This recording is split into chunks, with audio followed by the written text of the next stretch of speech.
Hey everyone, welcome to Tea and Chocolate. My guest today is Mark Williams. Mark and I reside in Vancouver, British Columbia, Canada. Just to give you some context today of where we are, we're going to be talking about a very sensitive topic.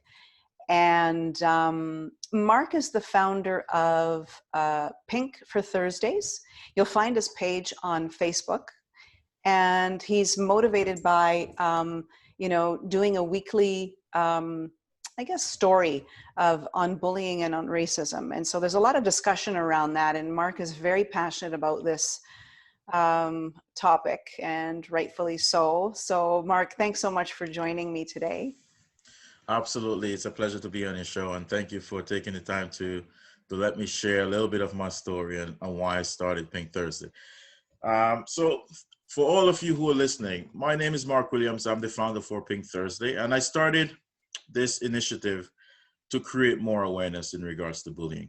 Because like I described it this morning, it's a plague that we must work together to eradicate. So my story started just over a decade ago, and I was wrongly accused of a crime that I did not commit. Let me tell you, and that was here in Canada, right? Right here in Canada, in British Columbia, right here in Vancouver. Okay.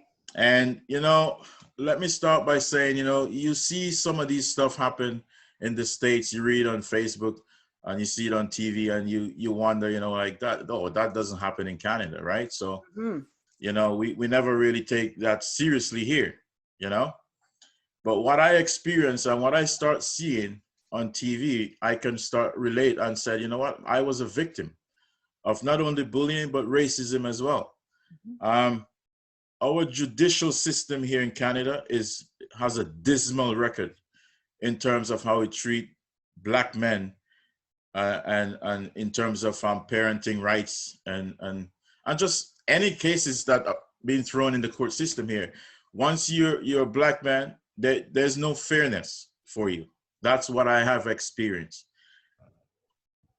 One way I am fighting back is to campaign against it, to create awareness and to let men like me know that they're not alone. And you don't, just because you were wrongly accused of a crime doesn't mean that it's a death sentence for you. You must go on. And you know what? There are people like me out here that will support you. And like Laurent, we must be the loudest. We got to be the loudest to change not only ourselves, but the system. Because, the system is made up of our friends, our colleagues, our neighbors, our pastors, or judges, like these are people that we live next to. So my mission is to get people on board with my message of respect, because I didn't feel like I was respected. I feel like I was treated like a victim, like a suspect, and that if I wasn't a strong individual, Lauren, I don't know. I really don't know what would have happened. It took me years of pain and just finding myself, like, how do I move forward? I love exercising. That's one of the ways that keeps me going. And you know what, guys, it's good for you. So yeah, I choose exercising, and I also, I spent a lot of time trying to figure out, how do I get past this without, hurting others? Because what I don't want to do is to make somebody hurt like I was hurting. So I went about it a positive way. I started sharing other people's story and empowering others. And by doing so, I'm also healing myself. And I'm realizing my story is not unique, and for me, it was liberating. It was liberating and empowering at the same time. So I started even interviewing more people. I started interviewing local people. And now it's even bigger. I interview people in the States, in Australia, in India, and other places. People start sharing the story. So I realized it's not just a Canada thing. It's a global issue, and we got to we got to be the loudest voices. We cannot let the system destroy us. Eh? So would you consider it, so do we have a systemic racism issue, or do we have just racism by individuals? What are your thoughts after your experience? Both. Um, Both? I think we Okay. have a systemic racism problem, and it's just as bad as in the States. What I think it's a little bit more subtle here. Mm-hmm. That's the only difference. Mm-hmm. And is there racist people out there? 100%, Sure. 100%, Yeah. 100%. Yeah. And the, there are things that needs to be unlearned. And we, like I said, we got to be the change we want to see. If enough of us start speaking out against the systemic racism issue and racism in general, I think we have a great chance of maybe not eradicating it, but we'll make things better. We'll make things better. We'll make the world a better place. And that's my life mission. I will spend the rest of my life fighting for victims and also to eradicate racism, because the world needs all of us. If there's one thing COVID highlight is Mm. that we need each other. It doesn't matter black, white, who you are. Mm-hmm. We all need each other, and that's my goal, is to bring people together. And by campaigning every Thursday, that's my way of bringing people together. And I want to be able to one day tell everyone what my real experience was. Maybe I will not get into details today, but I will definitely get back on your show, and I promise this to you. Yeah. I will share my story. I Yeah. will No. share every detail of it, Yeah. because it needs to be told. It Yeah. needs to be told and expose the system here. It needs to be told. That's fair. And I also just want to reiterate that by supporting that, and that Mark and I had a discussion prior to, coming on here, and the fulsome of the story isn't going to be told today, just because time, and there's others individuals involved, and there's sensitivities around that.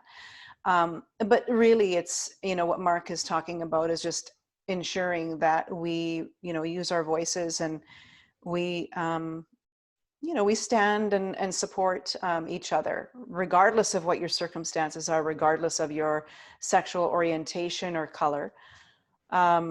I want to ask you, Mark, what would you say you have learned about the judicial system? Without getting into those details, what would you say, what's wrong? Why do we have this sort of mentality? Like, they've made this assumption about you. Why?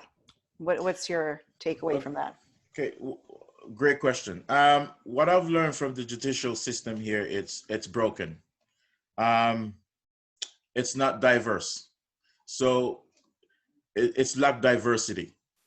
And to be honest, I don't think enough men are involved in our judicial system in terms of family law. In terms of family law. Ah, So interesting. what you have here Yes. is decisions being made one-sided. It's not an informed decision. So you don't have inputs from men versus input from women.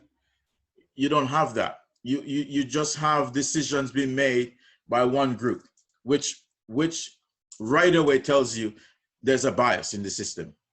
Right away, they expose a bias in the system. You So can walk into any courtroom, any firm, and you look around and see the majority of people who is representing the family tell me law. who's there.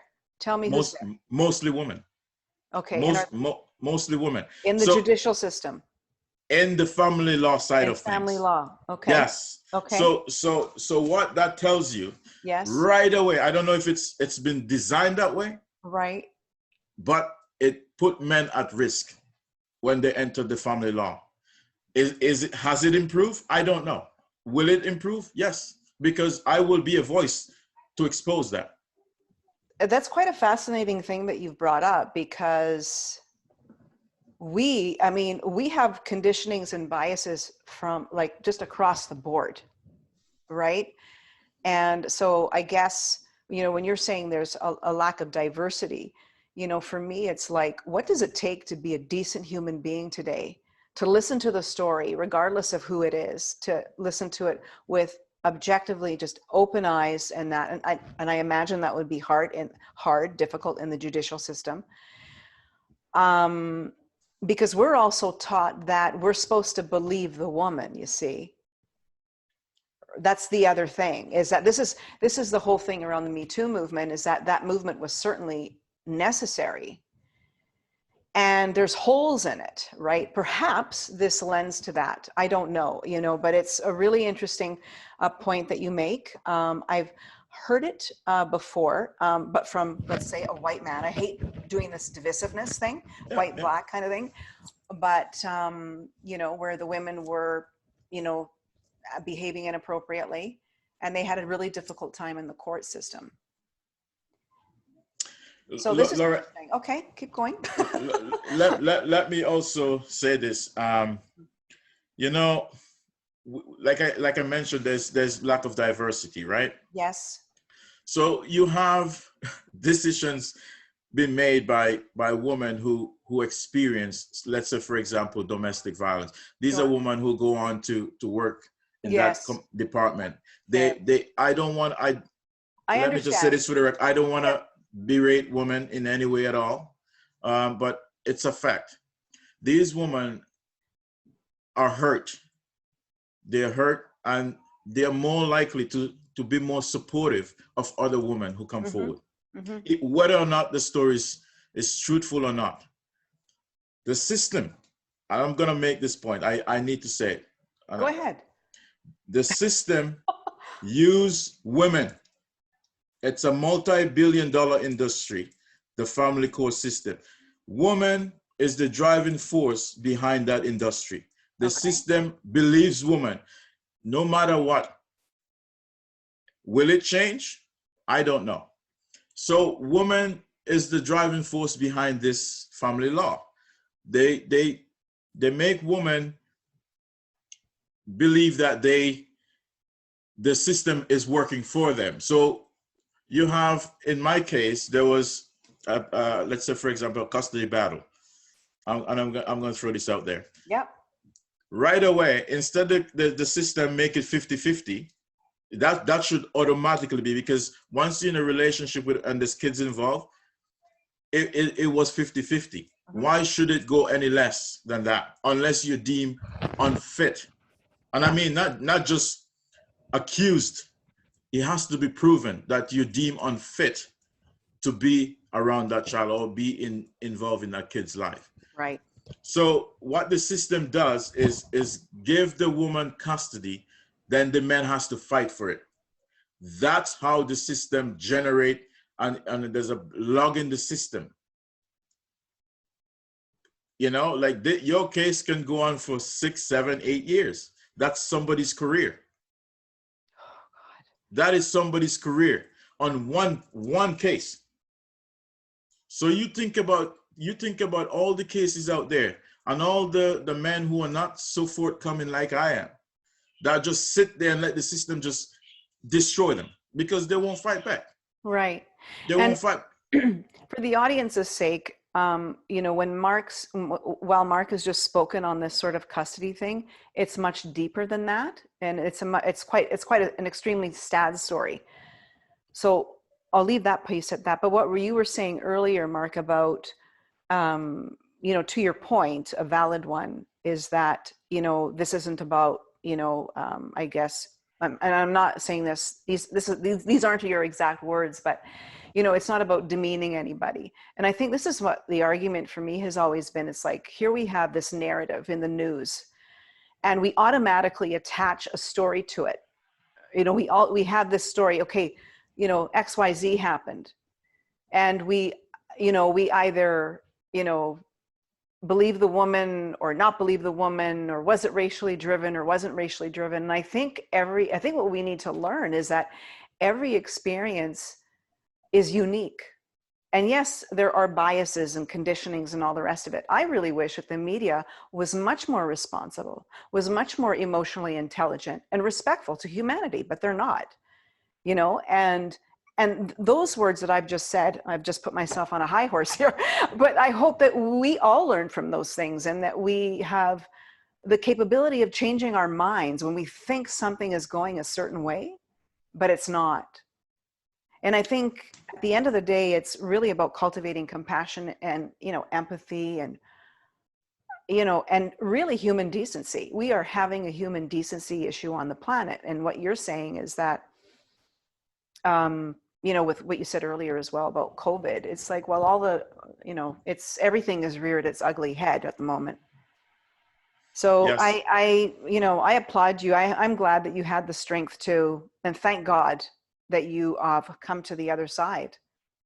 Yes, I am so grateful. Like, I'm so thankful for the foundation I had. My dad was a minister, a preacher, and I thank him every day for the foundation he gave me. It's my faith. It's Yes. my ability to forgive that Ah, got me through. My ability to forgive. I forgave myself. I forgave everyone that hurt me. That's the only way I could move forward, was to find the strength to forgive these people who hurt me so terribly. And I'm going to say it out loud. They hurt me terribly. They almost destroyed my life. But I find grace. I found grace. what would you say forgiveness is? Like, how do you forgive that level of hurt when someone's attacking your character and basically almost ruins your life on every level? How do you do that? It wasn't easy. It took me years. It took me years of denial, and also the love I have for my children. Let me say this. Love is such a powerful thing. The love I have for my kids was more powerful than any feeling that I had towards any of these people. So I knew right away there was something there that would keep me going, and it's love. That's why when I promote Pink Thursday, it's called respect, support, and love, because love is the foundation on which anyone can practice respect and give unconditional support.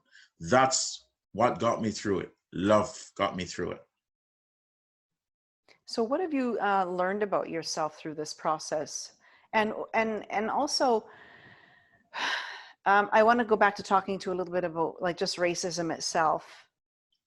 So the first question is what you have learned about yourself, and what are the of all the people that you've met, like in terms of your interviewing, and your observations of their experience on racism, what's actually really going on there?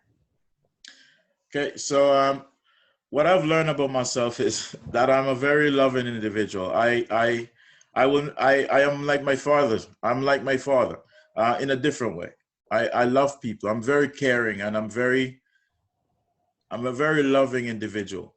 And that's like, when things got difficult, that's what came out. Love came out of me. That's what Oh, I've learned. that's That's what I've wonderful. learned. That's what I've learned about myself.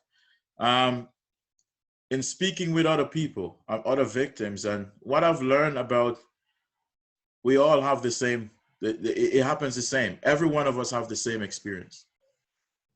And it starts out that it's all these people who bully other people are hurting. Hmm. That's the one thing. Yep, Every indeed. single one of them that bully, every victim that I talk to, their bullies are hurting, just or probably more than them. Mm. And for me, that's why this campaign is so relevant, is because we can bring bullies on board to share their stories as well. No one is excluded. Like I said, on my platform, no one is excluded, because I understand it's going to take a collective of efforts to eradicate it. And if we want to eradicate it, we got to bring the bullies on board as well. So hurt people hurt other people. So we need to find the cause of why these bullies are hurting, and deal with this, the root problem of it, the root cause of it. And one of the things that I've done at Pink Thursday is to focus my campaign around adults, because I believe that bullying is an adult issue, which kids learn from Yes. adults. Mm-hmm. So Indeed. the notion that you could put the pressure on the kids and start in school, I'm not saying it's a bad idea. It is absolutely necessary. But I think the focus should be on adults. And I think if we start holding adults accountable and adults start being the change they want to see, kids will follow. Kids will follow. Yeah. Let me ask you this. With all the things that you've noticed in the United States, shall we say, and even here, okay, even against, we have a systemic Indigenous issue here in Canada. Um, are we eradicating, are we being constructive in how we are actually dealing with it? That's Um, the question I have. It's like, yes, we have the issue, but are we dealing it? Because, you know, the words like white supremacy are very, very powerful. So in the book Me and White Supremacy by Layla Saad, I've read that book cover to cover, highlighted it, crease pages. She had some great points. And then there were some things in there, many things, where I would question her thought process, because no one in life no one in life doesn't suffer from something. And the words white supremacy, like I said to you, are so powerful because in her definition, even though she might say it's the right fragility and white supremacy, and it's not in the context in the way that our brothers and sisters down south have, where there's that real stereotype. She points that out, that that's not what she's talking about. So that's fair. But to consistently say those words, I'm not sure if that's going to move us forward. Because I too have been discriminated against, bullied against. So how do you value a human life from a person that's Black, person of color, yellow, et cetera, from a white person? This is a huge, question that I have, because, is that going to cause reverse racism? Absolutely. I don't Yes. know. Yes.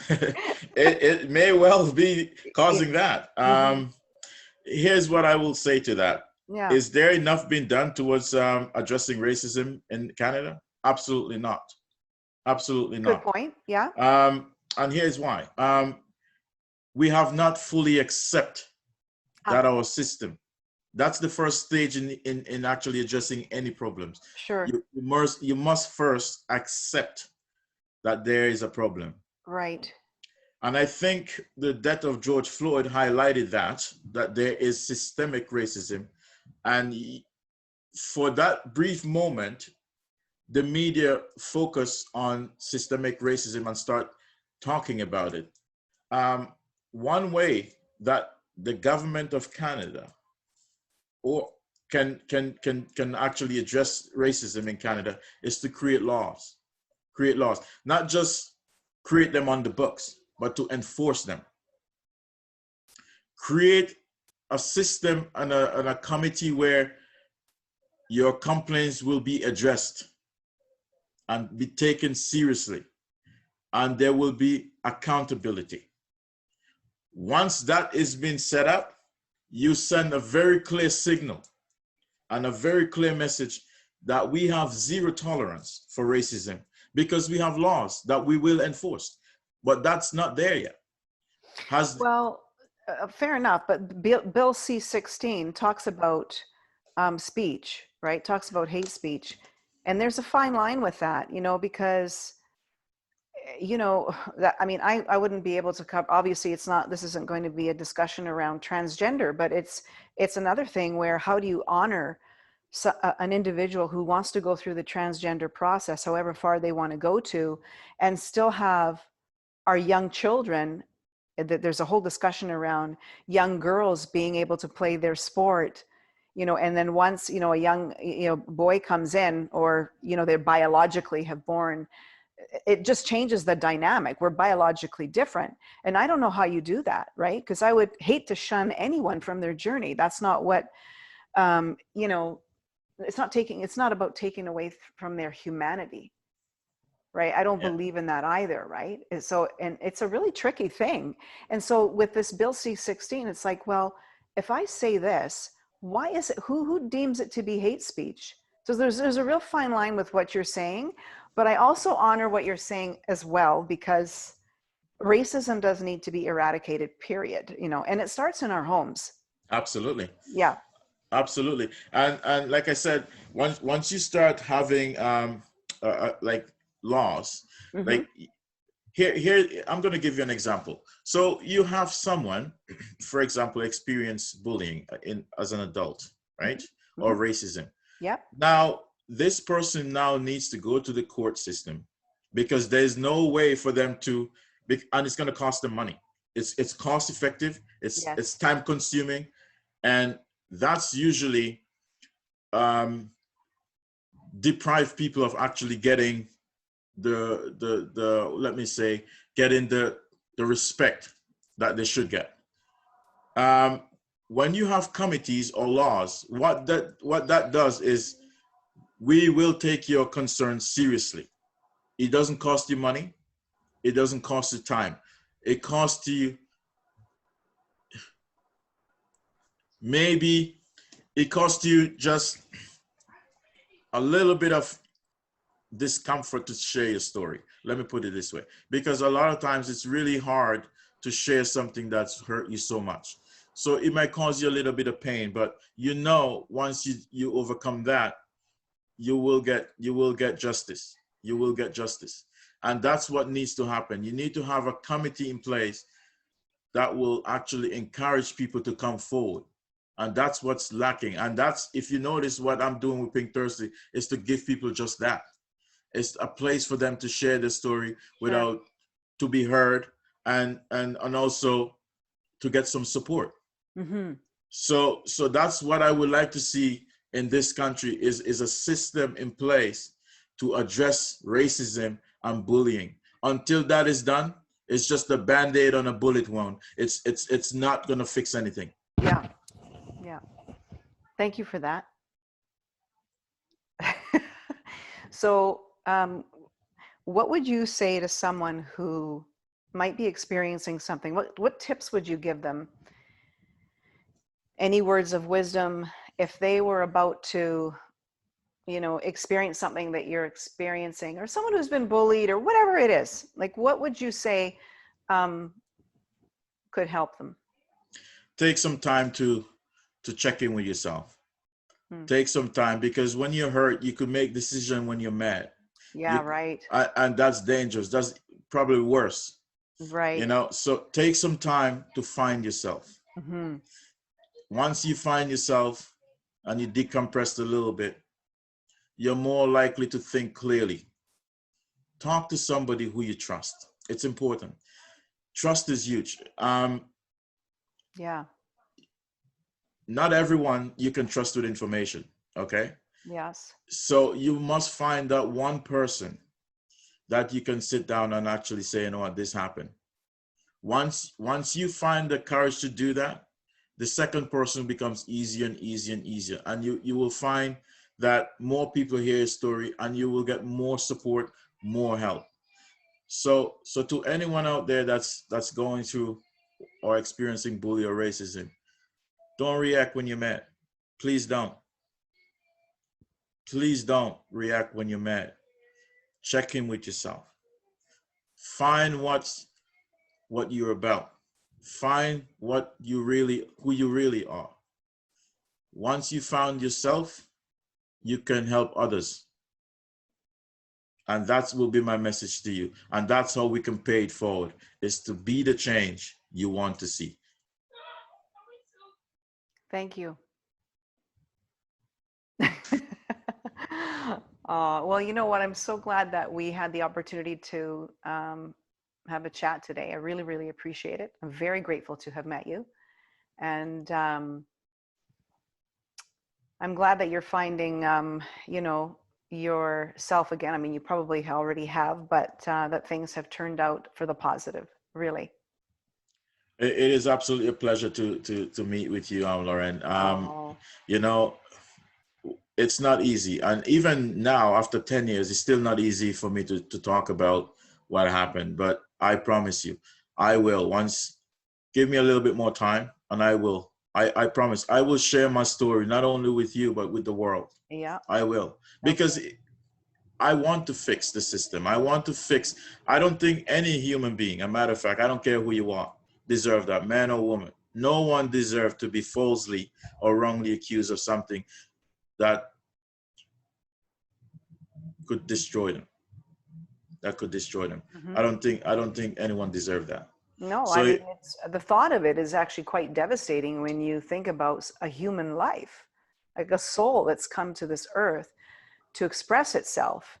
And we have these individuals or whoever, the system, that won't allow that. And it's unacceptable. yeah. Yeah, so I'm grateful for your platform. I am grateful to be able to share a little bit. I have to apologize that I couldn't get too deep into it, but Oh, no, no, this has been I good. promise I promise I will get into it. I give you my word. I give Yeah, you my word. this has been good. I think that the audience, and I'm sure that I hope that you're listening, those who are listening or watching, will appreciate today's, discussion. You get people thinking, Yes. right? They're going to And remember. if you're listening, join us. Join our cause and be a voice for change.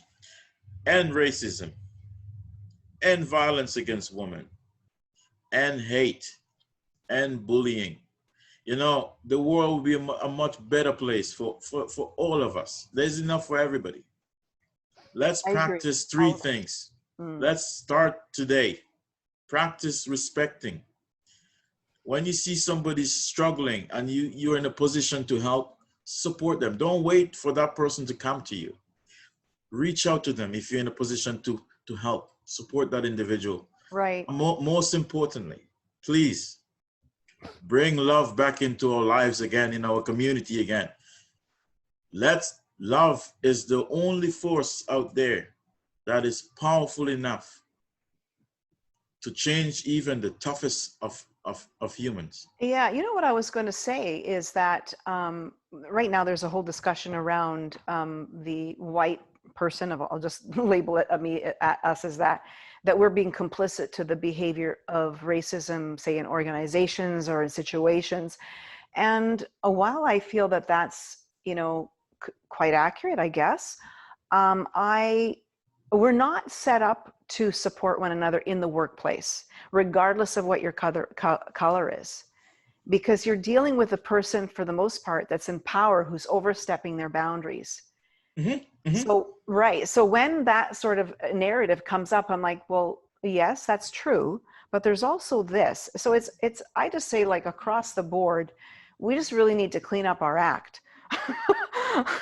Absolutely. Accountability. Yeah, being accountable, right? Organizations, every institution, let me just be very clear. Every institution in Canada needs to adapt a diversity and inclusion and equity agenda. Every institution must adjust and implement that. Once you have that, now what that does, remember I gave you the example with the court system. What that does, that brings different voices to the table, and then you can make informed decisions, because you won't have that breakdown in terms of the system. You won't have that, because diversity is strength. There's strength in diversity, and it's been proven. And that, to me, is the one thing that every organization can do, is to implement a DEI program as part of their 2021 agenda and beyond. Well, you see it for sure. Yeah, and I witness it. Like, for me, I am not silent. I am no longer silent when I see injustice. I am no longer silent. I don't care who you are. I really don't. Yeah. If it's, even if it's a manager or I don't care who you are. If I see you do something inappropriate or wrongful to somebody, you're gonna hear from me. You're gonna call it out. I will call you out. I don't care who you are. I will call you out. Awesome. And that's my way of being the change I want to see. If I did something wrong, I expect somebody to call me out on it. Yes. I am not excluded. Yes. So I want to see that kind of change happen in organization, in school. When you see injustice, because injustice anywhere is a threat to justice everywhere. We all know that. You understand? So once you have that kind of agenda implemented in the organization, there will be less discrimination. Absolutely. Less bullying, because you now know there's zero tolerance for it. Accountability matters. And managers, let me say this, because it's very, I want to make this point. Every manager out there, I want you to listen to this. You have a moral responsibility. You have a moral responsibility to look after the people, your subordinates. You must be that example that you want to see in them. Otherwise, you have no business discipline any one of your subordinates. You do not have the right. And I will say that to your face. Thank you. You're welcome. So Pink4Thursdays, I hope you go and find it, everybody. And Mark, thanks again so much. And thanks for joining me today. I hope you have a really great day, and I hope you found a lot of value. And please share this content with anyone you know who's either experiencing bullying or maybe someone who might be the perpetrator. So take good care of yourselves, everyone. Absolutely. Thank you for having me. Have a fantastic day. Cheers. Cheers, you too.